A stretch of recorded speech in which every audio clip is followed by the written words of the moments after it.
বিশ্বনবী দেখলেন আকাশের সূর্যের আলো ক্ষীণ হতে শুরু করেছে, কমতে শুরু করেছে। তিনি খেয়াল করে দেখলেন এর কারণ সাইয়েদনা জিবরাইল বিশাল ফেরেশতাদের বহন নিয়ে পৃথিবীতে নেমে আসছেন। পড়েন সুবহানাল্লাহ।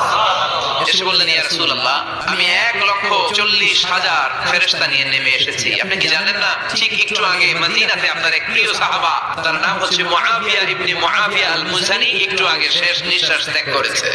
বিশ্বনবী তো অবাক, ঘটনা কি? কোন সাহাবীর গায়েবানা জানা যায় তো ফেরেশতা নামে না আকাশের উপর থেকে?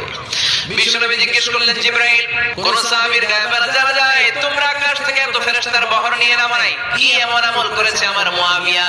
কি এমন ভালো গুণ ছিল, ভালো আমল ছিল যার কারণে আরশের উপরে তার এত সম্মান? আপনার এই প্রিয় সাহাবী হাঁটতে বসতে চলতে ফিরতে সব সময় পড়তো কুল হুয়াল্লাহু আহাদ আল্লাহুস সামাদ লাম ইয়ালিদ ওয়া লাম ইউলাদ ওয়া লাম ইয়াকুল লাহু কুফুয়ান